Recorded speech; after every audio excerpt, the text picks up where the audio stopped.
आज की वीडियो में हम बात करेंगे methods of the exception class in C sharp. मैं एक्सेप्शन क्लास के बारे में हम पिछली क्लास में पढ़ चुके हैं और उसके प्रॉपर्टीज़ भी हम पढ़ चुके हैं। तो आज की वीडियो में हम पढ़ेंगे उसके एक्सेप्शन क्लास के मेथड्स पढ़ेंगे और कितनी टाइप्स के मेथड्स होते हैं और किस तरह हम उसको अपने कोड में अपने एग्जाम्पल में उसको यूज़ कर सकते हैं। तो उसके बाद हम मेथड्स को स्टेप बाय स्टेप उसको डिफ़ाइन करेंगे और उसके बाद हम अपने एग्जाम्पल की तरफ चलते हैं। तो चलिए स्टार्ट करते हैं। सबसे पहले 5 टाइप के हमारे मेथड्स हैं, उसको हम डिफ़ाइन करते हैं। तो चलिए देखते हैं। Number 1 equals determine whether objects are equal. और ये क्या करता है, आपको जो भी कंडीशन होगी उसमें ऑब्जेक्ट्स को इक्वल करेगा, वो आपको इस एरर के थ्रू आपको इंडिकेट करेगा। और उसके बाद get base exception return a type of exception class when और written in a derived class. और इसका मतलब ये है कि अगर और ओवरफ्लो मतलब एक डिराइव्ड क्लास में ओवरफ्लो कंडीशन तो नहीं पास हो रही, जिसकी वजह से ये जो है ना एरर जनरेट कर रहा है, उसका आपको एरर ये बताएगा गेट बेस एक्सेप्शन के नाम से। और उसके बाद get hash code return a hash function for a particular type.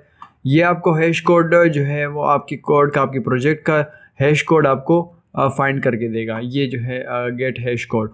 Gate type retrieves the type of the current instance, मतलब जो टाइप है आपकी वो आपको शो करेगा।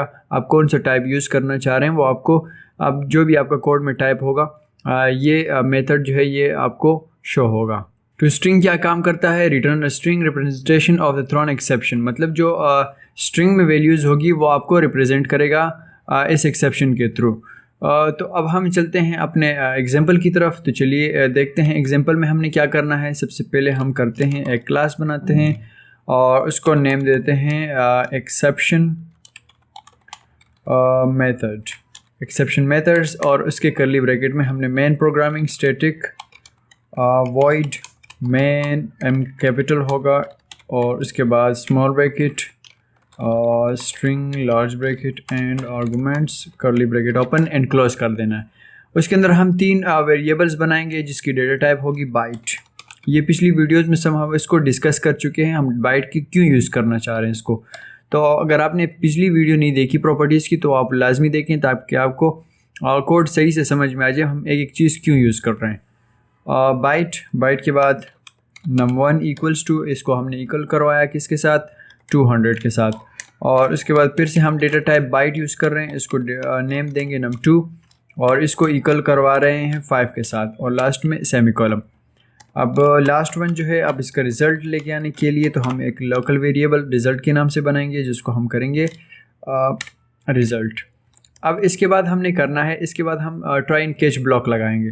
तो उसको हम करते हैं ट्राई, और ट्राई के अंदर हमने वो कंडीशन पास करनी है, हम कोई मल्टीप्लिकेशन करवाना चाह रहे हैं, प्लस करवाना चाह, वो कंडीशन जो है हम यहाँ पास करेंगे।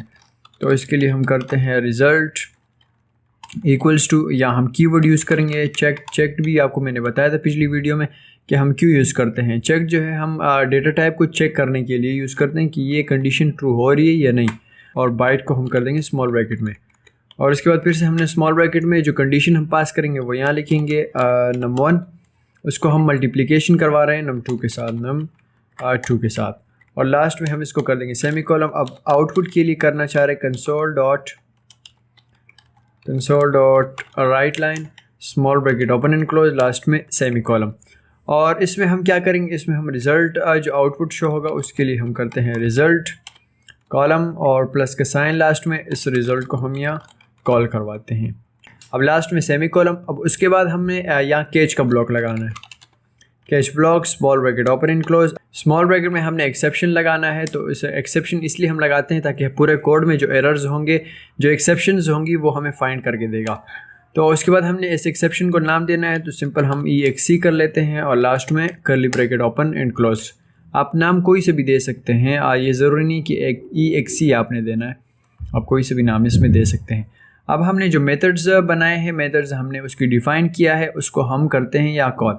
तो इसके लिए हम करेंगे कंसोल डॉट राइट लाइन और इसके बाद small bracket open and close, last में सेमीकोलन।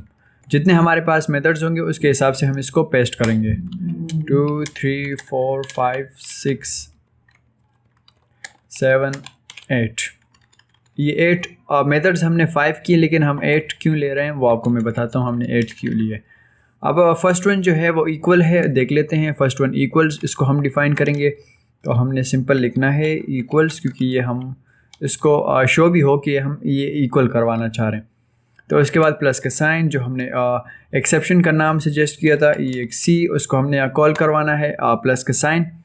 अब हम क्या करेंगे, यहाँ देखिए आप इक्वल्स लिखेंगे तो आपको शो होगा इक्वल्स, और उसके बाद small bracket open and close. Small bracket में आपने यहाँ ऑब्जेक्ट को कॉल करवाना है, तो इसके लिए हम क्या करेंगे, न्यू, मतलब ये नया ऑब्जेक्ट है, object small bracket open and close, last में सेमीकोलन।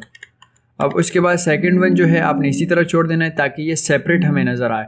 इक्वल के बाद स्पेस हो, फिर उसके बाद दूसरा मेथड हो, फिर स्पेस, फिर तीसरा मेथड। या अभी हम लास्ट वाला जो है उसको गेट टाइप का कर देते हैं, जो गेट हम टाइप यूज़ करते हैं, टाइप, और उसके बाद कॉलम और प्लस का साइन, ये एक सी हमारे ऑब्जेक्ट का नेम, एक्सेप्शन का नेम, और इसके बाद गेट टाइप हमने यहाँ कर दिया, लास्ट में small bracket open and close.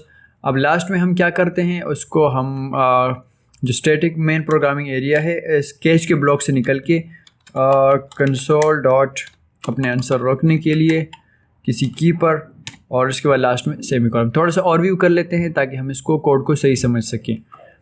सबसे पहले हमने एक बनाया क्लास और इसका नाम दिया एक्सेप्शन मेथड्स, और इसके बाद मेन एंट्री प्रोग्रामिंग के अंदर हमने क्या किया, 3 वेरिएबल्स बनाए, num1 num2 and num3 result sorry. और इसके बाद ट्राई ब्लॉक बनाया, कैच ब्लॉक। ट्राई ब्लॉक में हमने क्या किया, एक कंडीशन बनाई कि चेक्ड हो जाए बाइट जो डेटा टाइप है, और उसके बाद मल्टीप्लिकेशन हो जाए num1 एंड num2, जो रिज़ल्ट होगा वो यहाँ शो होगा। और उसके बाद क्या है, उसके बाद कैच ब्लॉक, एक्सेप्शन EXE, और सिंपल हमने अपने मेथड्स को यहाँ कॉल करवाया, जो एक्सेप्शन का नाम भी हमने रखा है तो उसके साथ। और इक्वल्स में हमने न्यू ऑब्जेक्ट भी लिखा ताकि ये नया ऑब्जेक्ट है, और उसके बाद लास्ट में कंसोल डॉट रीड की। ये सिंपल हमने मेथड्स बनाए। अब इस कोड को हम स्टार्ट करते हैं। तो ये देखिए आपको जो है वो एरर जितने हैं वो आपको शो करेगा। नंबर 1 इक्वल्स में क्या है, फॉल्स है, मतलब ये ट्रू नहीं है, इक्वल्स नहीं हो रहा है। और उसके बाद गेट बेस एक्सेप्शन में क्या है, system overflow exception, arithmetic operations resulted in an overflow. जो एरर है वो जनरेट कर रहा है क्योंकि ये ओवरफ्लो कर रहा है, बाइट जो है वो 255 नंबर्स तक कर सकता है। और उसके बाद ये ओवरफ्लो कंडीशन है, गेट हैश कोड ये रहा। तो स्ट्रिंग में क्या कह रहा है, क्योंकि स्ट्रिंग वाली वैल्यू असाइन नहीं हुई तो इसलिए arithmetic operation resulted in overflow. Get type system dot overflow exception भी ये टाइप है उसकी। तो अगर हम इस एरर्स को सॉल्व करना चाहें तो सॉल्व हम किस तरह कर सकते हैं, सिंपल हम करेंगे 20 को हम मल्टीप्लाई करेंगे क्योंकि उसकी 255 नंबर बहुत बड़ा है, उसके इंटीजर ज़्यादा हैं, तो इसलिए हम बाइट की रेंज 255 है, तो इसलिए हम कर देते हैं 20 मल्टीप्लाई बाय 5, तो ये रिज़ल्ट सिंपल शो होगा 100। तो ये अब जितने एरर्स हैं वो सॉल्व हो चुके हैं। तो उम्मीद है कि आपको समझ में आ गया होगा। अगर कोई भी क्वेश्चंस हो, कोई भी क्यूरीज हो आपकी एक्सेप्शन प्रॉपर्टीज़ में and methods of the exception class and C# के बारे में, तो आप मुझसे कमेंट में पूछ सकते हैं। और वीडियो को लाजमी लाइक करना ना भूलिए। आज के लिए मुझे इजाज़त दीजिए, मिलते हैं नेक्स्ट वीडियो में। Thank you very much.